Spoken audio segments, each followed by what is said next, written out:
It's the Morning Star Drive 117.8. You soaring up with sky, now's the time, don't delay. I'm sitting in my ride and it's time to fly. So let's realign, just listen and fill your mind. Hey guys, how is it going? And welcome to the Morning Star Drive on 117.8. It is Monday, February 3rd, and so happy for you joining us. We are ready to start another week together with the Lord. So subscribe to us on YouTube, do not follow us on SoundCloud, and make sure to support us on Patreon. So today we have an exciting podcast for you. We have Provi in the media, the Wednesday Message Word Study, and of course commentaries, updates, and news on what is happening around the world in this history today. All right, everyone, how are you doing? And yes, it's another week, and it's the beginning of February. Hope you guys enjoyed your weekend with the Sunday message too. Don't forget, we have Q&A Thursday every single week, so get those questions ready. Send them to me whenever you can. And if you haven't yet, please leave a like and comment to build our community. So I'm just super happy for everyone joining us every weekday on the Morning Star Drive. So let's get up and support each other each and every day. This week's Sunday message title, a goodie, Good Thoughts Are a Treasure. So it is Monday, guys. It's a brand new week, and it's also a brand new month. First podcast of February 2025. It's also the first day of the 40-day prayer condition, so I'm really happy about this. And hope that everyone is ready to spend the next 40 days preparing powerfully, making yourselves clean for 316, and kind of getting that revival started in our pre-dawn prayers each and every day, right? So it is going to be a powerful 316 this year. I don't even know why. Because it's, 316 is always supposed to be commemorative, but just, I don't know what it is. It just feels like God is gathering everyone together for this 316. It's a very symbolic gathering of everyone together, and everything just fell into place, and it just seems that the feeling is God has seen all the suffering and the pain that we've gone through over the past years. And it feels like God wants to gather everyone's hearts together again through 316, and that we'll really be able to get ourselves back on track to where we should be. So it is something that I'm looking forward to. Although it's going to be a very busy time and a time where, especially in IMD, when we have like 2,000 foreigners coming, it's going to be crazy busy. For me, just want to let you guys know that if you guys hear, it's a little bit echoing here because I went to Sunday service in Daejeon, right? The large church in Daejeon. And after service, I came to this cafe called Impression Coffee Roasters or Coffee Company or something like that. But I came here yesterday too. I've been spending like the last 3-4 days here in Daejeon, just meeting people and newcomers and stuff like that too. And I was just really able to, I found this place near the church, the Chuseengmyeong Church, I think. And I found this place and I really, really like it. And because I enjoy it so much, I came back again. And now I'm in this, I'm on the second floor of this cafe. There's some music in the background, but one thing interesting is I am the only one in here, right? There's no one else in here except me, which is kind of I guess because it's Sunday before Sunday. What time is it right now? Oh, Sunday after lunch. I guess no one wants to get coffee at this time, but I'm just alone in a cafe recording, and I will be coaching volleyball a little bit later today for the Daejeon Church, so that's why it's going to be a little bit busy for me. But remember what I talked about last Friday about me and this other person kind of made a mistake. Like I made a mistake. I kind of hurt someone a bit, and I was like it was kind of awkward, and just like we did talk about it, but that point where you don't fully talk about it, and it's kind of just surface level stuff. Like that's what it kind of felt like. And thankfully, remember right after I did the podcast on the Friday morning, everything was resolved. Like, thank God. I was so thankful because I really, really felt that this was, my feeling in my heart was, that feeling where you're like, man, this is not going to get resolved. There's no way this is going to be resolved kind of thing. But the one big realization I had was, it was actually, I had to resolve it with myself first. It really was about myself. Like, let me give you an example of how I understood this. Because, so what happened was during the lunar holiday, I forget what I was doing, but then I was like, I'm really hungry. And I went to a restaurant and I saw that person inside the restaurant and I just left, right? And the reason is this. When I saw this person, they looked like kind of weak or like they weren't handling it well. And then I was like, man, you know what? If I go in there and we kind of, it's kind of awkward seeing each other a little bit in this state. And I was like going, man, this person won't be able to handle it. But later, on the Friday when we finally talked, like really fleshed it out, I realized that it was just my own heart that wasn't ready. It wasn't them, it was me, right? So I was projecting my feeling, my thoughts onto that person, thinking that they weren't ready to handle it, but I realized it was just me. So after we discussed what happened, it was totally different. This person was totally not thinking that at all. And, isn't that kind of frustrating where you're kind of in your own world, thinking your own thoughts, and you think that it's so bad or this or that, but in the end you realize the other person wasn't thinking that at all, and you were just thinking this all by yourself. And it was such a frustrating moment. And it really made me feel stupid at a certain point too, but I was just like, thank God it got taken care of, and thank God I'm able to understand myself a little bit better too, and how, I was like, man, Sky, what are you doing? Like, you're not normally like this. And here's the thing that was kind of interesting for me too. I guess, I'm not sure if this is a guy thing, but I'm not too into like the sad stuff. Like the sad stuff doesn't move me. The sad stuff doesn't make me take action. Sad stuff is just kind of sad. Makes me feel weak or whatever it is, right? But for me, the thing that really changed my thoughts, which I think was interesting, is it was anger. Like, not anger as in like I'm mad at someone, but the anger when you're mad at yourself is like, when you're like, Sky, what the hell are you thinking? And I just got mad. And the weird thing is, after that anger subsided, I was fine. I was like, oh, man, Sky. And after that, I was just like, oh, what are you doing? Like, stop being an idiot kind of thing. And I don't know what it is. Maybe it's like the anger has all like...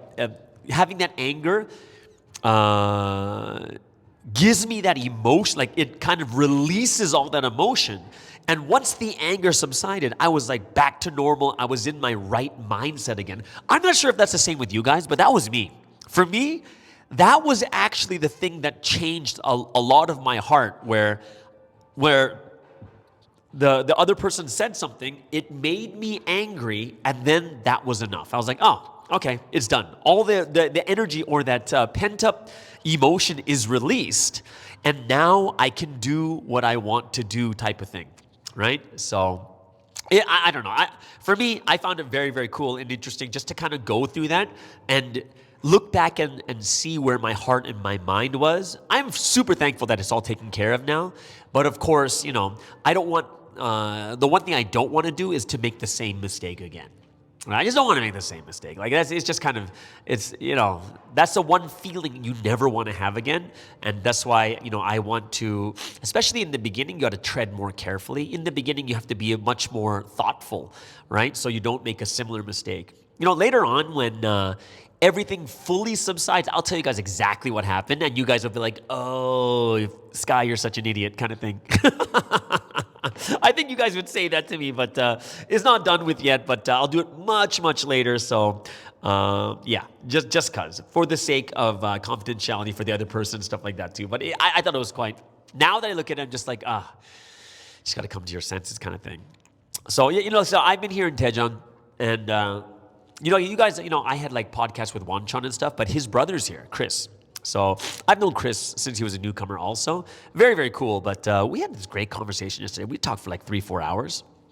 And while we're having this conversation, he said something really deep that made me think like, it made me think a lot. He was talking about this one time. Like, he's talking about all the different things that happened to him in his faith and, in the churches he was at and stuff like that too. And he told me how he eventually overcame and stuff. And he was talking about how one time, Sunseem sent a new leader to their church, and he was like totally against it kind of thing. Like, oh, what's going on kind of thing. But later, like the realization he had, I thought this was a powerful realization, is the realization he had was, he is not the protagonist in the story, like in God's story, right? In this providence history, in this big story of providence, he is not the protagonist. He is not the main character. He is a side character. And it was interesting because when he said that, it made me realize even more. Because think about it, when you read the Bible, it's basically, the Bible is the book of protagonists. It's the book of the main characters, of the central figures. It's not us. We're reading about the central figures, what they went through, and learning from their experiences, right?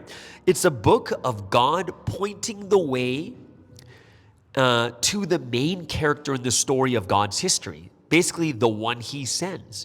It's about that person. It's about the man of mission. He is the protagonist. He is the main character in God's great history. Like, it's interesting because the moment, and I think it's very, very easy for us to do, because a lot of times we can't help but think that we are the protagonist. We're the ones that are being victimized. We're the ones that are going through the loss. But then when we start thinking that we're the protagonist, we lose sight of what God is really trying to do. It's not about how we feel, but we always talk about, but we're always searching for what God feels, what God thinks, what God wants, right? Because it isn't about what you think. It isn't about what you want. It's about what God wants and what God thinks. And I think this is something that's so important for our thoughts, because it's so easy to think that we are the main character because we are living in our own bodies and only see things through our own eyes and perception. And of course, it feels like we are the main character and everything's happening to us. But the reality is, it's not. It's really a sobering thought, isn't it? We don't know what God is trying to do. We don't know who God is trying to raise. Do you remember that time in during the rapture time? Do you remember that time when something put like a 15 or 16-year-old as the head leader of a church? I was like, what? That's so crazy. Imagine having a 15-year-old as the head leader of a church. Can you imagine that? But it's not about us. It's about God. It's about what God is thinking and what he's trying to do. Think about one of the stories that we teach in the Bible, one of the youngest kings, right? So imagine think back in the old days. Do you think people would listen to and follow the king if the king was 15 years old? And the answer is absolutely. Best example is King Josiah. When did he become king? 8 years old. Josiah was king at 8 years old. But because of society and because of how they revere the authority and power of the king, people were absolute and following an 8-year-old as the king. They basically worshipped an 8-year-old. And the question and the answer is this: what is it to us anyways that God chooses an 8-year-old? What is it to us? God can put whomever he chooses as king, as head leader, department leader, pastor, whatever it is. It's actually not up to us. And yes, it's possible the person may be immature, not fully made at first.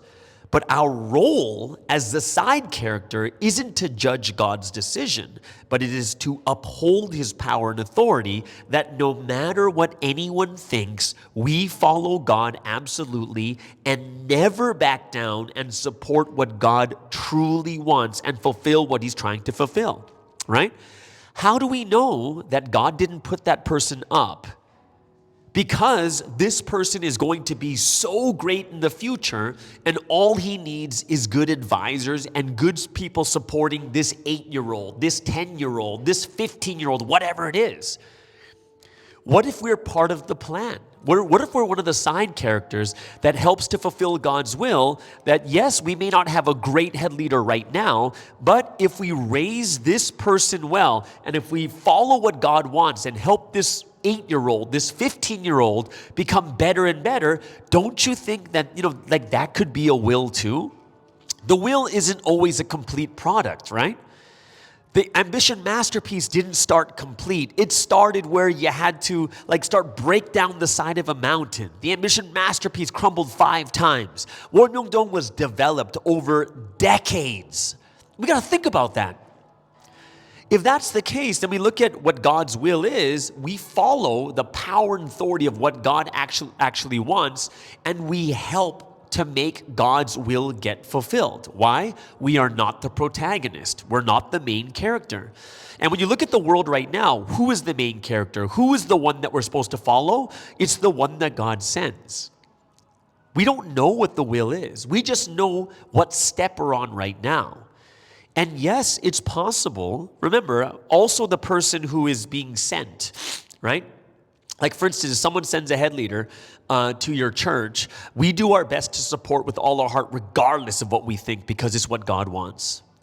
And yes, of course, in the future, there is a possibility, right? There is a possibility that this person could use their free will to do really bad things, and it might not work out, and that's possible too, but it shouldn't be because of us. And when we were having this conversation, it was so kind of sobering and like, wow, I never thought about it that way. And when I finally, after having this conversation, I was like, that's so deep when you think about it too, right? So that was something that I was thinking about also. What about, so what do you guys think? Like, what are your thoughts on this too? Isn't it so true that we cannot help but think that we are the protagonist? I think it's a very, very simple and easy thing for us to do. And this is why we have to be better. We must do better too, right?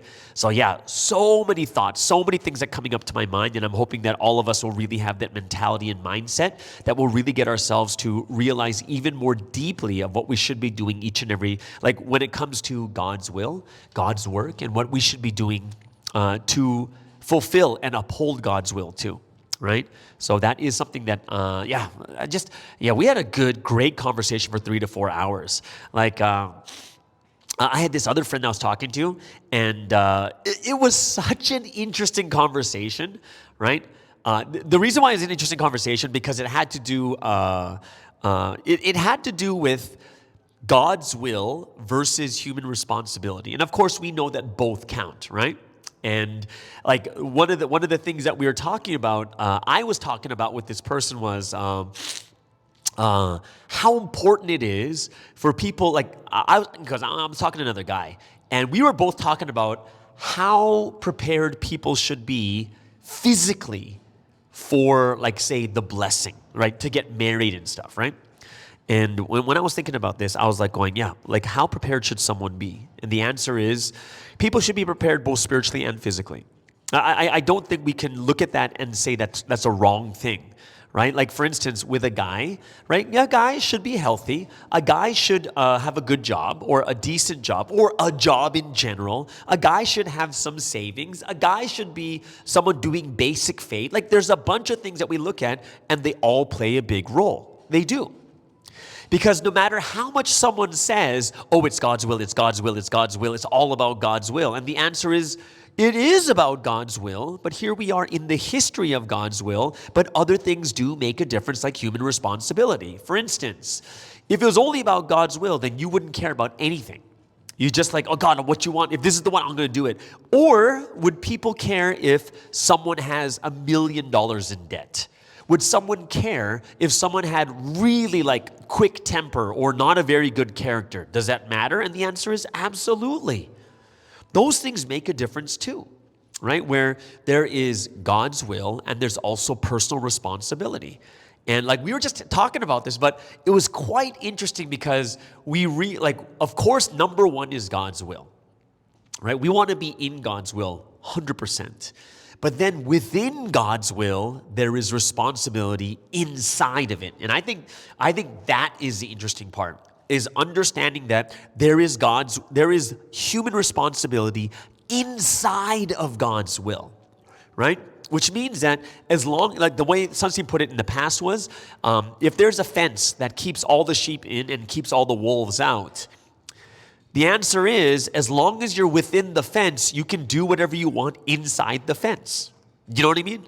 Of course, doesn't mean like you can sin inside the fence, but it means that you can try this and try that inside of the fence, right? Which means that as long as we're in the fence, we can try this mission, do this and do that, and as long as it's part of God's will inside the fence, then that's fine. And it's kind of like, it's interesting because it's true. We have God's will, and it's all about doing things. As long as we're inside the fence, then the next important part is going to be, what are you going to do with your human responsibility inside God's will? But either way, yeah, that was a really, really interesting conversation I had with a couple of people here while I was here. But yeah, hopefully it gives you some things to think about, some things to chew on in your mind too. Okay, so there it is, guys. That is the segment 1 for today. Of course, we have the Sunday Message Word Study, so you guys we're going to do that next after the first music break of the day.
Conversations are the same, you see. You can't let this love go to waste. Doing the same things day to day, we're at the same place. Let's speak with hope about new things and the things you have done. I want to get closer to you, I want to give you my love. If you do not enjoy this love, it will disappear.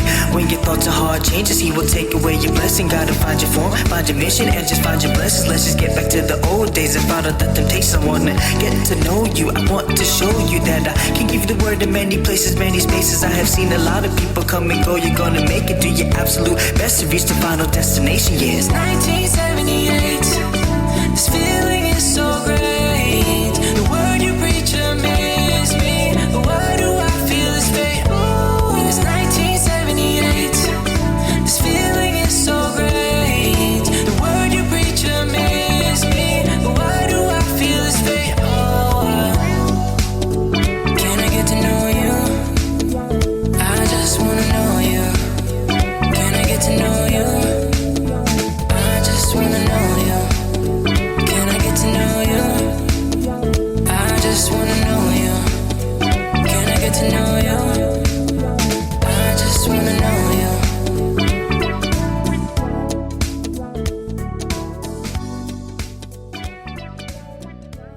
Okay, so let's get into today's Sunday Message Word Study.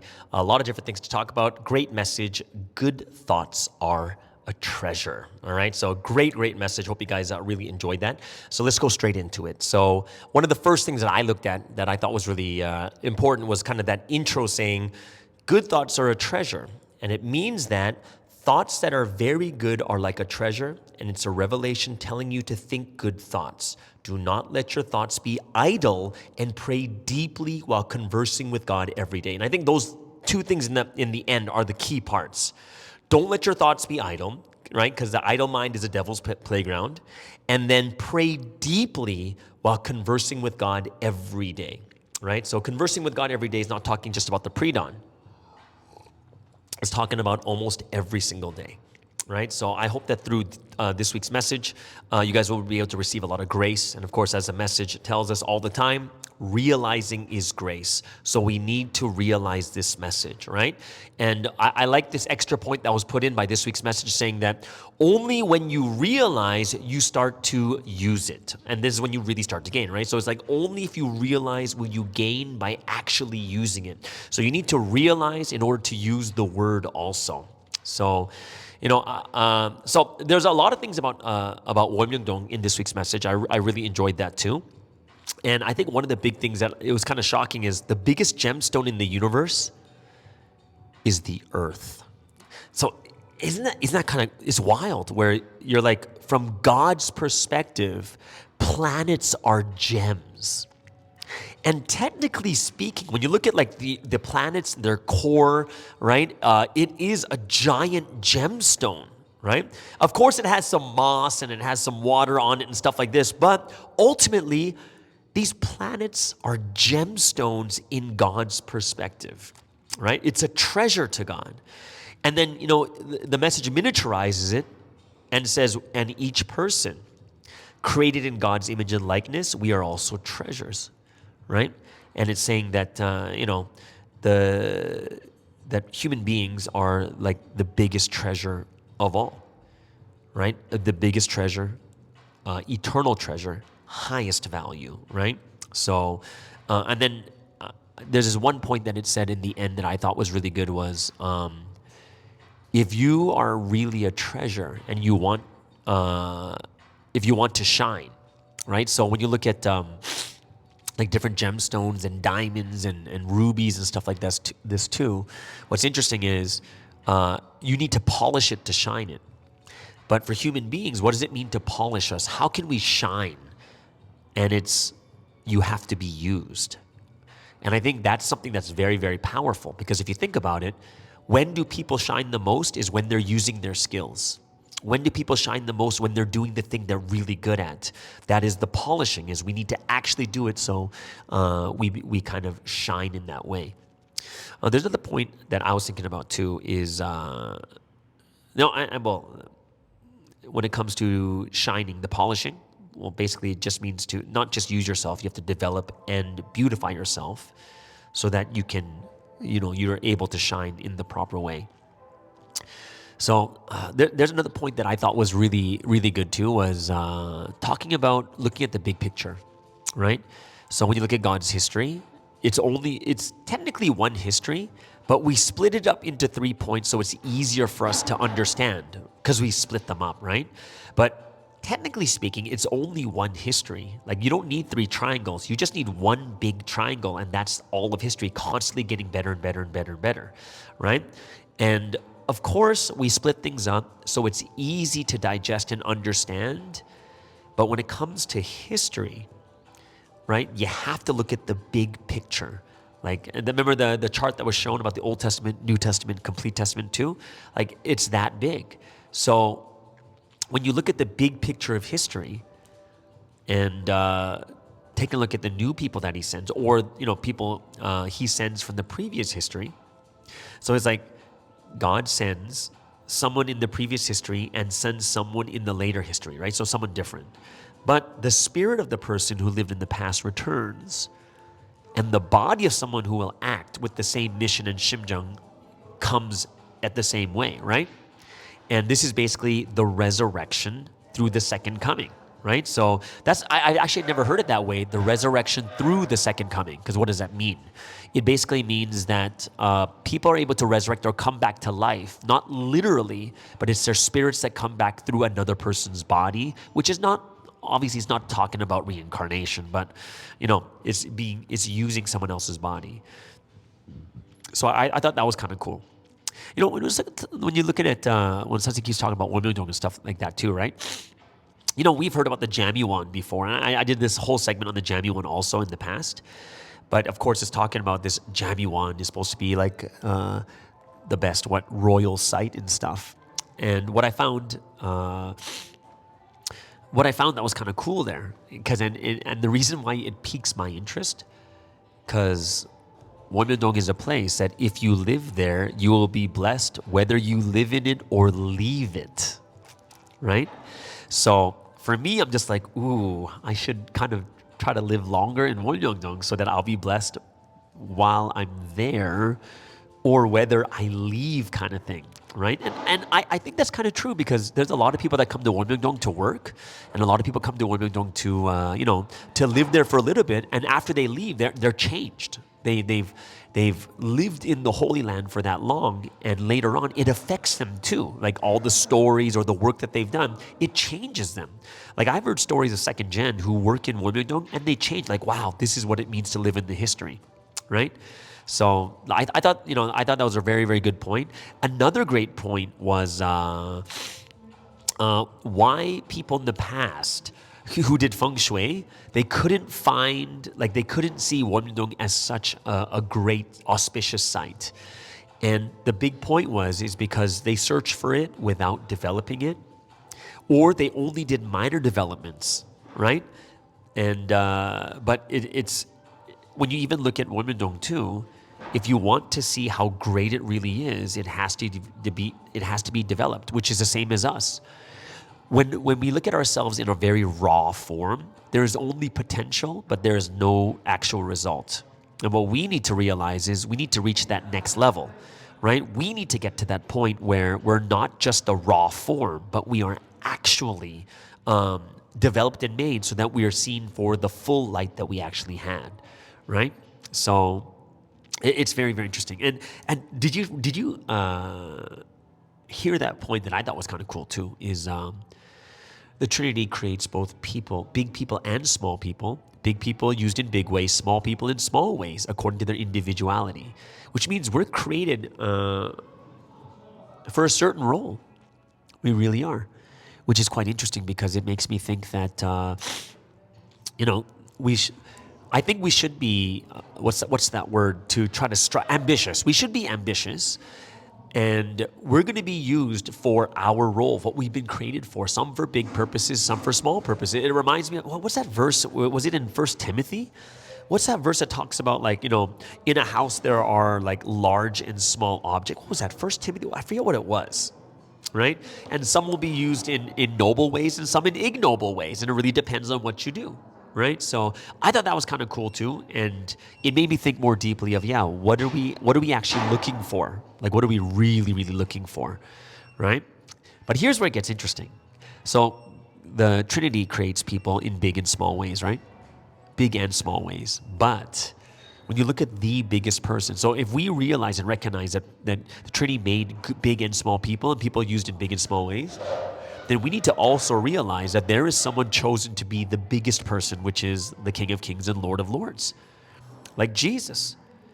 And you can't see him mainly because of your own perception. Or maybe you think of yourself bigger than you actually are. But if we realize that God is making big people and there is the greatest person, that should change the way we think and feel, right? So, this one thing that I was thinking about too, from the message says, don't look at only one aspect and find fault with people. Look at the whole person. You too should learn about one another by looking at one another as both big and small. It's to miniaturize and magnify, right? So I thought that was quite powerful, right? So for me, I was just like, it's just really interesting just to see that a lot of it has to just do with our own perception, and maybe has to do with like that kind of thing that we're talking in the very beginning in the first segment, which is about, what was it? It's about understanding that we are not the main character and we are not the protagonist, right? So I thought it was kind of interesting to think about it that way too, right? Oh, this is one part that I thought was cool too. Yeah.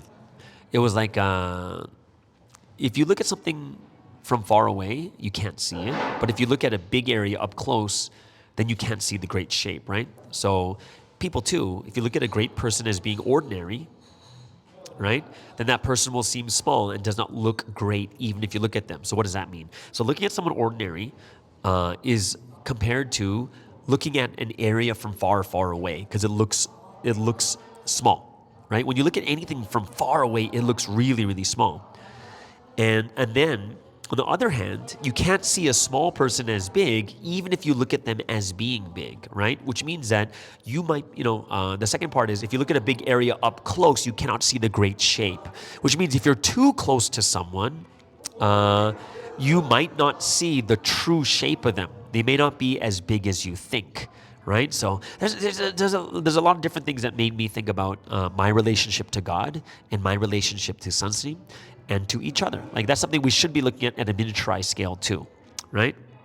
So it's kind of like when you look at the Bible, the way people looked at Jesus, he was either just a regular person or he was the Messiah, right? It was one of the two.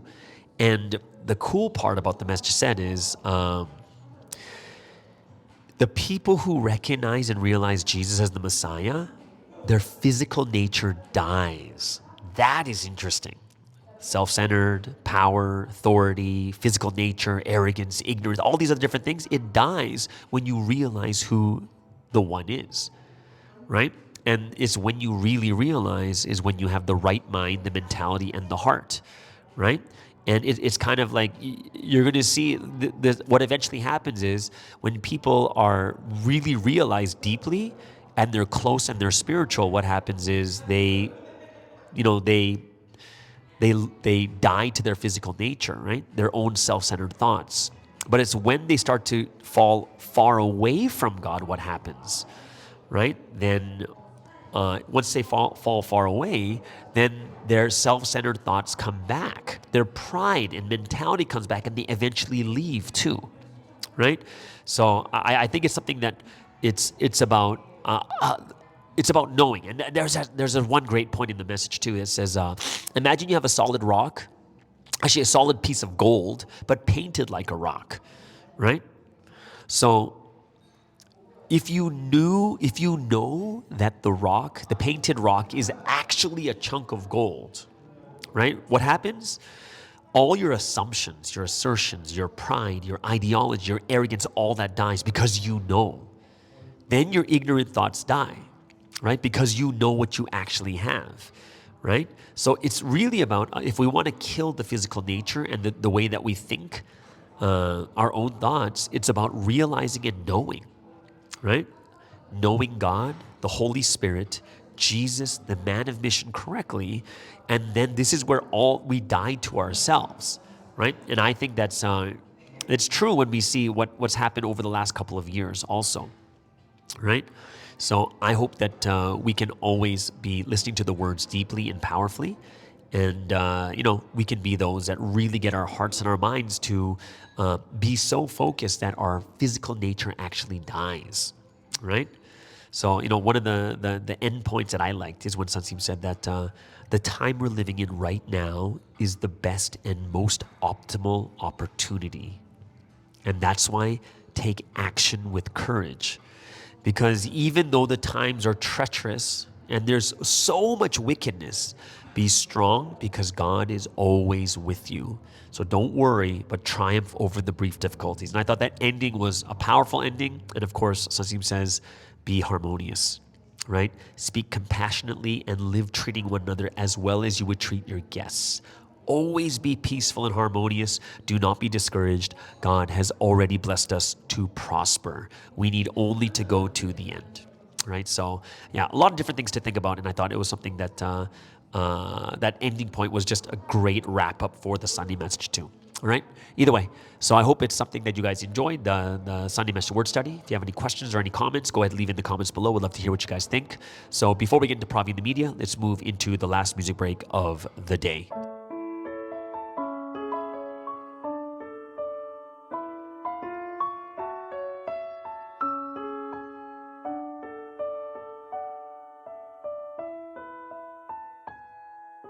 Flow over the world by the prayer of the Savior, and took his outstretched hand and led me here to this place. This miracle is God's love that has lasted 6,000 years. God's will is now fulfilled to live with us eternally.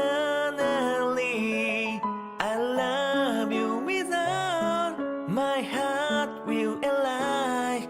May the history of tears turn to joy.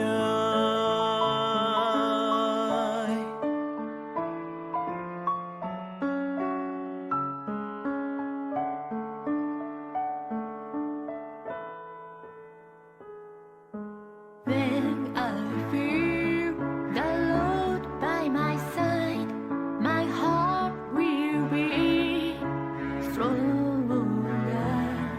I want to understand more of that. Lord, heart, I feel from the love.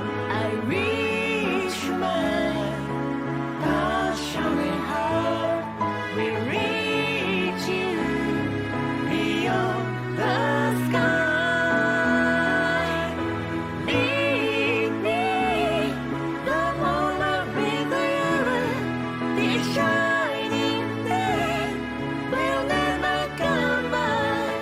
Let's unite ourselves and make it together a heaven on earth of love and of peace.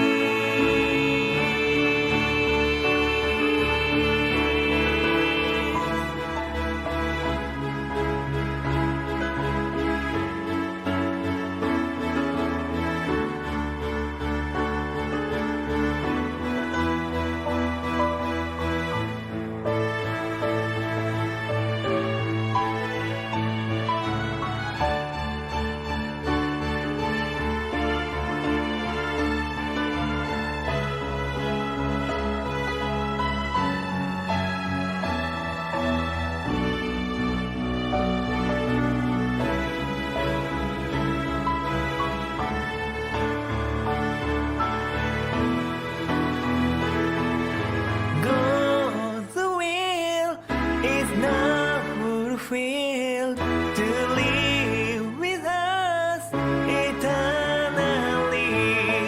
I love you with all my heart will alive. May the history of the tears turn to joy. Leave me the moment with you.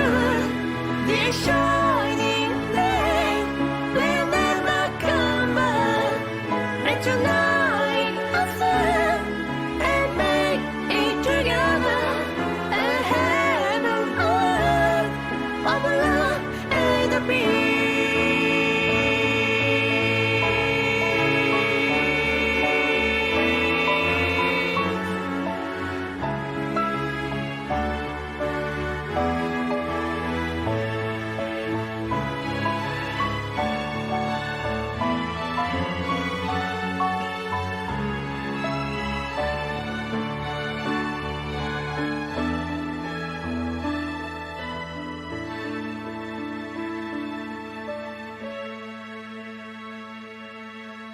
All right, so let's move into the final segment for today, which is Provi in the media.